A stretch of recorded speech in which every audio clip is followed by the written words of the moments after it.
नमस्कार बच्चों। सिद्धार्थ शिक्षा सदन सोहित रोड द्वारा संचालित ऑनलाइन क्लास में आप सबका स्वागत है। मैं आपका संस्कृत टीचर गोविंद चौहान हूँ। हमने हमारे पहले पाठ का अध्ययन कर दिया था। अब हम दूसरे पाठ का अध्ययन करना शुरू करेंगे। पहले पाठ के अध्ययन में हमने शब्द रूप देखे थे, शब्द परिचय किया था। उसमें सर्वनाम शब्द और एतत् शब्द जो है उन दोनों का पुल्लिंग का अध्ययन किया था, और आज हम इनके स्त्रीलिंग का अध्ययन करेंगे। तो सबसे पहले तो मैं आपको एक बार कुछ याद दिला दूं कि सर्वनाम शब्द क्या है और एतत् शब्द क्या है। वैसे मैंने जब पाठ शुरू किया था तब लिखवाए थे, तो आप वहाँ पर भी देख सकते हैं। और जब ये मैं आपको पढ़ाऊँ, जब आप ये वीडियो देख रहे हो, तब आप कृपया करके वो जो पढ़ाए हैं उन शब्द रूप को खोल के बैठे। सर्वनाम शब्द और एतत् शब्द है उनकी खोल कर बैठे और उन्हें देखें, उन्हें समझे। मैं बार बार उस चीज़ को यहाँ पर नहीं लिख सकता। तो देखो, आपस में समझा रहा हूँ आपको एक बार। सर्वनाम शब्द के अंदर था सह, ताऊ, ते। ये था पुल्लिंग के लिए, और जिसका अर्थ है वह, वे दोनों, वे सब। फिर था सा, ते, ताह, स्त्रीलिंग के लिए था, इसका अर्थ भी वह, वे दोनों, वे सब। फिर है तत्, ते, तानी, ये था नपुंसकलिंग के लिए, और इनका अर्थ भी वह, वे दोनों, वे सब है।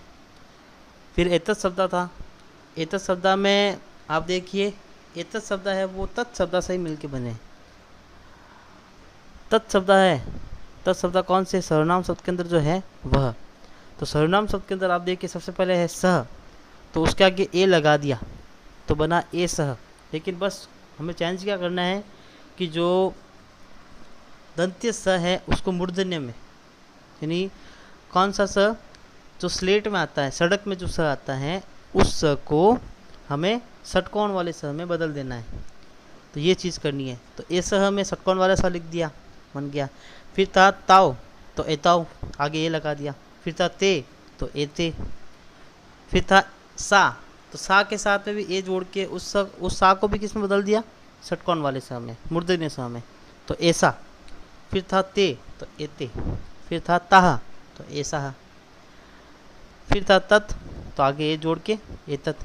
फिर ते, तो आगे ए जोड़ के एते। फिर तानी, तो आगे ए जोड़ के एतानी। इस प्रकार से बना दिया। तो आप अगर सर्वनाम शब्द रूप अगर आपको याद है तो आप उससे तत् शब्द या एतत् शब्द भी बना सकते हैं। अब हम हमारा दूसरा जो है शब्द परिचय, जिसमें स्त्रीलिंग के बारे में बताया गया है, उसके बारे में अध्ययन करेंगे। तो देखो, शब्दार्थ देखते सबसे पहले इसके। शब्दार्थ में आप देखिए, ऐसा। ऐसा अभी जस्ट मैंने आपको बताया है, तो इसका अर्थ हो गया यह। लेकिन यह स्त्रीलिंग शब्द, पुल्लिंग नहीं है, स्त्रीलिंग शब्द है। इंग्लिश में दिस। दूसरा है तोला। तोला को हिंदी में कहते हैं झूला, और संस्कृत है सब तोला, झूला जिसके ऊपर हम झूलते हैं। इंग्लिश में बोलते हैं स्विंग। कुत्र। कुत्र एक अव्यय शब्द है जिसका अर्थ होता है कहाँ, स्थान पूछने के लिए। इंग्लिश में वेयर। उपवने। उपवने उपवन शब्द है, और उपवन शब्द है उसमें सप्तमी विभक्ति एक वचन जोड़ रखा है राम शब्द रूप के अनुसार। तो राम शब्द रूप के अनुसार सप्तमी विभक्ति एक वचन जोड़ा, तो ये बना उपवने। और क्योंकि कारक चिन्ह आपने पढ़े ही होंगे, मैंने आपको पढ़ाए हैं, तो उसमें देखिए आप, जो सप्तमी विभक्ति में कारक चिन्ह लगता है वो है में। तो उपवन का अर्थ हो गया बगीचा, और में तो हो गया बगीचे में। हमने कारक चिन्ह लगा दिया में, तो बगीचे में। English word in the garden. फिर देखिए घटिका। घटिका का अर्थ होता है घड़ी, इंग्लिश में बोलेंगे क्लॉक। आगे देखिए सूचयति। सूचयति में शब्द है सूच, जिसका अर्थ होता है सूचना देना, जिसके साथ में यह जोड़ के उसके साथ अति जोड़ा गया है। तो यह लट लकार प्रथम पुरुष एकवचन इसके साथ जोड़ा गया है, तो इसलिए शब्द का अर्थ होगा सूचित करती है। पीछे ती है आएगा, क्योंकि लट लकार है, वर्तमान काल है, इसलिए ती है। इंग्लिश में बोलेंगे इंडिकेट्स। फिर है कोकिले। कोकिला का अर्थ होता है कोयल। कोकिला आकारांत शब्द है, जैसे रमा या माला, उसी प्रकार से ये आकारांत शब्द है। तो कोकिला का अर्थ हो गया कोयल, लेकिन क्योंकि यहाँ पे लिखा हो कोकिले, तो रमा शब्दरूप होता है, मैंने आपको पढ़ा है रमा शब्दरूप और माला शब्दरूप भी करने के लिए बोला गया था। तो उसमें रमा, रमे, रमाहा इस प्रकार से था, मतलब एक वचन रमा, द्विवचन रमे और फिर रमाहा। तो यहाँ पर भी कोकिला जो शब्द है उसका कोकिले किया, यानी द्विवचन किया, जैसे रमा रमे वैसे कोकिला कोकिले। तो अर्थ हो गया इसका दो कोयल, टू कुकोज। फिर देखिए एते। एते तो आपको पता होगा, अभी आपको पाठ शुरू हुआ तो बताया मैंने आपको। इसमें देखिए ऐसा, उसके बाद था एते। एते यानी दो, और वो भी कौन सा, स्त्रीलिंग, यह दोनों और स्त्रीलिंग के लिए। तो इंग्लिश वर्ड हो गया इसका दीज। चटके, जैसे कोकिला शब्द था वैसे शब्द है चटका। कोकिला का अर्थ होता है कोयल और चटका का अर्थ होता है चिड़िया। तो चिड़िया जो है उसका द्विवचन है ये, जैसे रमा रमे वैसे चटका चटके। तो चिड़िया या गोरैया बोल सकते हैं उसको, तो दो गोरैया, टू स्पैरोज। फिर देखिए कुरुतः, क्री क्रिया है इसमें, क्रिया नहीं होता है करना।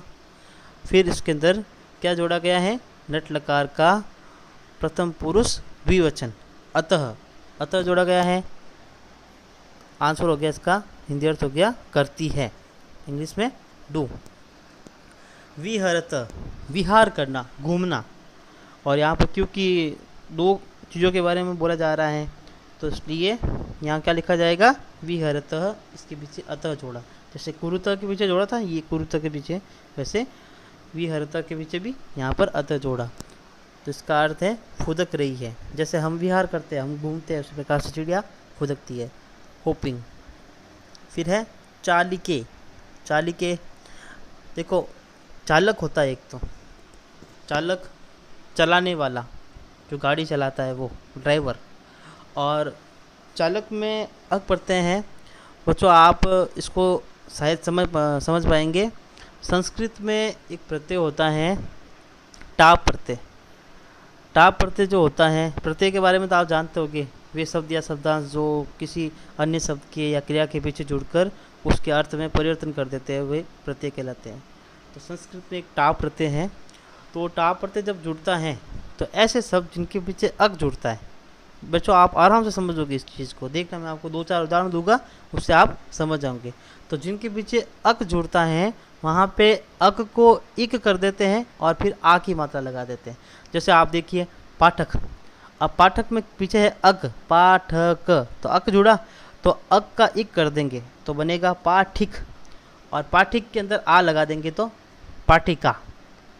उसी प्रकार से लेखक तो लेखिका, तो उसी प्रकार से चालक उसका बनेगा चालिका। चालिका यानी चलाने वाली, स्त्रीलिंग शब्द हो गया। टा प्रत्यय स्त्रीलिंग शब्द है, ठीक है, उसको मतलब किसी शब्द को स्त्रीलिंग में बदलना है तो वहाँ पर टा प्रत्यय का प्रयोग करते हैं हम। तो चालिका, चालिका हो गया। अब चालिका यानी दो महिला ड्राइवर हैं। अब चालिका शब्द था क्योंकि आकारांत शब्द है, जैसे रमा, जैसे माला, जैसे कोकिला, जैसे चटका, ये सब आकारांत शब्द है ना।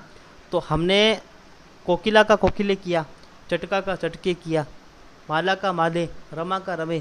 उसी प्रकार से चालिका जो शब्द है उसका हमने कर दिया चालिके, यानी दो महिला ड्राइवर, फीमेल ड्राइवर। आगे देखिए चालयतः, वही चीज़ वापस इसके पीछे द्विवचन जोड़ा गया है, लट्लकार का प्रथम पुरुष द्विवचन, और क्रिया हमारे पास है चाल, उसके साथ यह जोड़कर अतः जोड़ा, तो चालयतः यानी चलाती है, इंग्लिश में बोलेंगे इसको ड्राइव। आगे देखिए एताहा, तो ऐसा, ऐसा के बाद था एते और अब आया है एताहा, यानी ये हो गया बहुवचन, और इसको आप ये बोलो या ये सब बोलो, इंग्लिश में हो जाएगा दीज।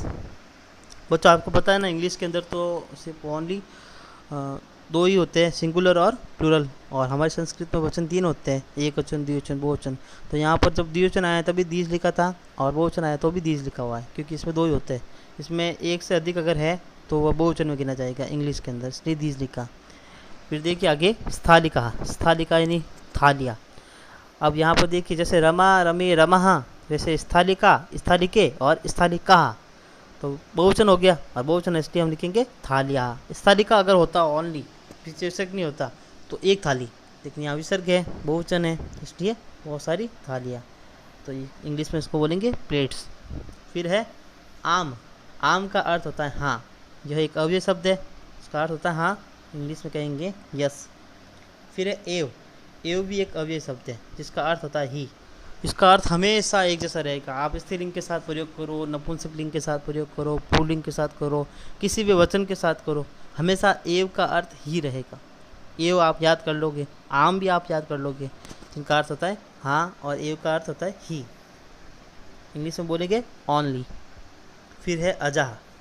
अजाह शब्द जैसे था रमा, तो रमा रमे रमाहा, उसी प्रकार से अजा अजय अजाह। यहाँ पर हो गया बहुत सारी बकरियाँ, इंग्लिश में बोलेंगे गॉड्स। फिर है चरंती। चरंती चर शब्द है, चर का अर्थ चरना, और क्योंकि बहुवचन है यहाँ पे अति अतः अंति बहुवचन है, तो चरती है, जिसको इंग्लिश में बोलेंगे ग्रेज। अब देखिए आप, हमने जो इसके सेंटेंसेस किए हैं वो देखें। तो अब शुरू करेंगे आपका लेसन। लेसन देखिए, पाठ का नाम है शब्द परिचय भाग 2। भाग 1 के अंदर हमने पुल्लिंग पढ़ा था, भाग 2 में स्त्रीलिंग के बारे में पढ़ रहे हैं, लेकिन पार्ट आपका ये दूसरा है, पहला पार्ट नहीं है, दूसरा पार्ट है। तो देखिए सबसे पहले लिखा हुआ है ऐसा का। अब ऐसा का मतलब मैंने आपको बताया, जैसे सा था उसके साथ में ए जोड़कर मूर्धन्य में बदल दिया सा को, तो ऐसा। और ऐसा जो है नज़दीक के लिए प्रयोग करेंगे, इसका अर्थ होता है यह। और यहाँ पर सिर्फ ऐसा लिखा हुआ है, एक वचन है, तो यह कौन है, एक वचन के लिए पूछा है। या फिर यह क्या है, यह कौन है, दोनों पूछ सकते हैं। अगर वस्तु है तो क्या है, और अगर व्यक्ति है तो कौन है। तो ऐसा दोला। ऐसा दोला, दोला का अर्थ होता है झूला, तो यह झूला है। दोला कुत्र अस्ति। झूला कुत्र ये नहीं होता है कहाँ, अभी हमने पढ़ा था, और अस्ति नहीं है, तो दोला या झूला जो है कहाँ है, इसका हिंदी अर्थ है दोला उपवने अस्ति। उपवने शब्द आया था, मैंने आपको बताया था उपवने, इसमें सप्तमी विभक्ति लगी हुई है, तो उपवन में या बगीचे में, तो क्या हो गया, झूला बगीचे में है।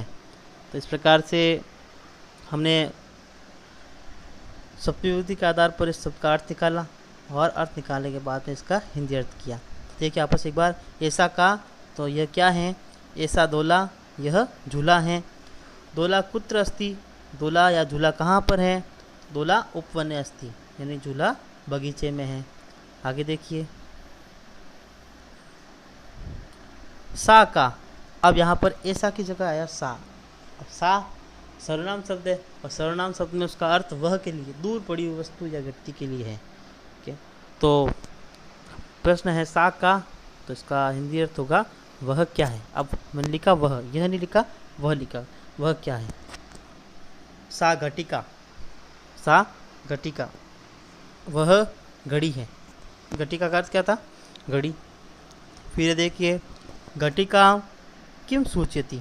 घड़ी क्या बताती है, क्या सूचना देती है, घड़ी क्या बताती है, तो घटिका समयम सूचयति, यानी घड़ी समय बताती है। तो बच्चों आज हमने इसका स्त्रीलिंग का एक वचन पढ़ा है, दोनों का, सर्वनाम शब्द और एतत् शब्द। आप लोग शब्दार्थ करेंगे इसके, और मैंने जैसे लिखा है उसी प्रकार से इसको अपनी उत्तर पुस्तिका में उतार कर होमवर्क के रूप में मुझे भेजेंगे। धन्यवाद।